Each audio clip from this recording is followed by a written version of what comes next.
class, oh, there's that transfer. I forgot I had that slide. There's kind of just running that down. You jumped it up. I did. So it's like not to exceed, and then it has to use this basis.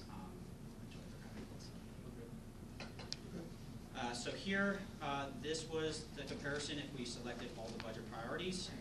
So it's showing a $1.3 million deficit last year to a 2.4. This singles out the mandated costs. Mandated costs are that 1.76 million. Revenues increased only 1.25, so there's a shortfall of 508 just for those mandated costs, which I equated to a tax rate so you can see what it would be needed if we have to make up that shortfall if there's no state funding here at a local level. So this is more of a visual rather than a request in any means. So same thing with budget priorities. If we select it all, here's what it would have cost to select. We've obviously not selected that. We obviously have cuts in there. So these are just visuals to show this is what it would cost to do some of these items. ACTI that was in here is that 1% and then 1% for the other requests, so that would be about 2%. So it kind of shows you what it would look like when we get to the final budget, some of the requests and what they're tied to. So these are more of an informational and some of the discussion to say what tax raise was the FPS committee looking to have in. Is it a 0, is it a 1, 2, up to 5.2? Just for brevity here, we'll just keep it at 0 to move forward. Here's just the increases that taxpayers would feel on 280,000 average home, 300 and 400,000 at 0 to 5.5%. The last thing I'm going to touch on real quick is pending budget items. So some of the large items that could affect future presentations is healthcare. So we have the same situation as we do with liability insurance. We have a third party go out and market those. They are also seeing a 10% increase. We have that in there as a 10% increase in our budget. They will come back to us in April to say, is it less or more? And we will change budget numbers as that. So I can't guarantee it's going to go down. We're just holding it based off of their recommendation. The same thing with liability insurance. When I said the $8,000, some of that's inflation. Some of that's just going to be increasing costs. We already talked about budget priorities. Transportation RFP. Like I said, since we have not had transportation outsourced before, and some of the uniqueness we have here of what we can, hopefully is going to be a cost savings, that expense allotted to transportation services right now in the budget is allotted as we keep current practice as is. So we keep internal people and we outsource portions of it because we have no other numbers to provide. So it's an as-is number. So that will drastically change post-RFP receiving. I just wanted to know that's going to change a lot. Same thing, we talked about Harrisburg has a lot of cyber charter reform talk right now. If they would change that, we would more than likely, based off of their initial discussions, we would see the significant savings in that. But right now, we don't have any information other than it's going to be more of the same. So anyone listening to this should go out and contact their legislator about cyber charter reform for public schools to save costs. They don't have a timeline for that, or you don't know? It's not even in committee yet. Well, their timeline is the budget cycle, so June 30th. If it doesn't make it, next budget cycle. So on the revenue side, we talked about a real estate increase. If the board wants to raise revenues or real estate tax for that. I have a question about that. As they build new houses, do you have that built into the budget for? So that portions that you saw in the revenue for local, that is assessments going up and or homes being built and added to our tax rolls. So we do incorporate that in every year.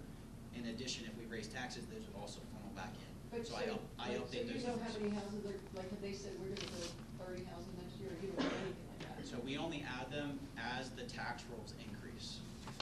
So whenever they're correct. So as long until a tax bill is produced, we don't add it in. Okay. Homestead Farmstead, in the governor's proposal, he had a significant increase to Homestead Farmstead.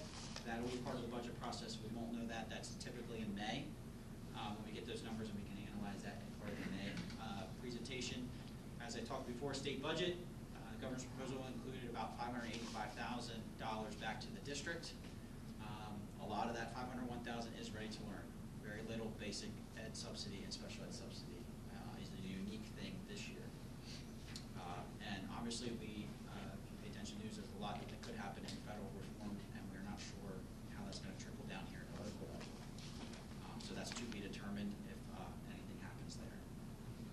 change orders, I'm just gonna say if there's any questions on those have just been improved since last time, information only. And timelines, we kind of discussed as is, as they kind of came up. So April's gonna be somewhat of a RFP month, and changes we made here tonight reflected, and some more discussion. May will be continuing discussion with potential, with the proposed budget approval, and then obviously June will be the final approval, and then RFPs scattered throughout those May and June months as they come through. And try and hopefully by the April meeting, we'll see more about ACTI Yep. either way. You will. What's going on. No, I'm serious. I am too, you will. Good. We'll know better now. That We will. concludes my report. Okay, thank you. Any other business? Yes, You and like- that's a good thing. Motion to adjourn? Motion to adjourn on second? Second. Adjourn.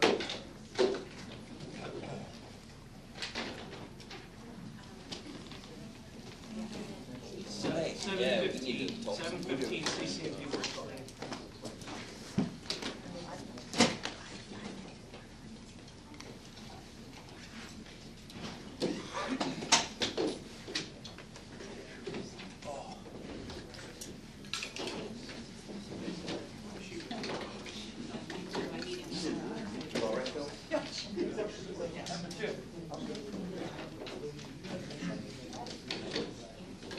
Is this yours? So it's based off of Mine was their ACTI system, just like we have a scale. We are, we're basically.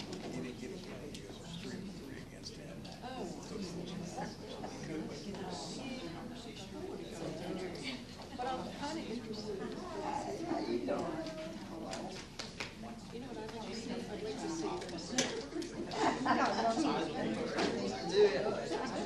to see. It reinforces.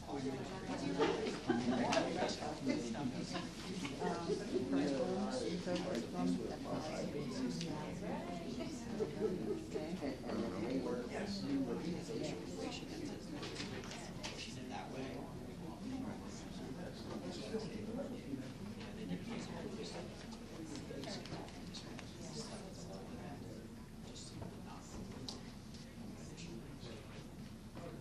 Yep.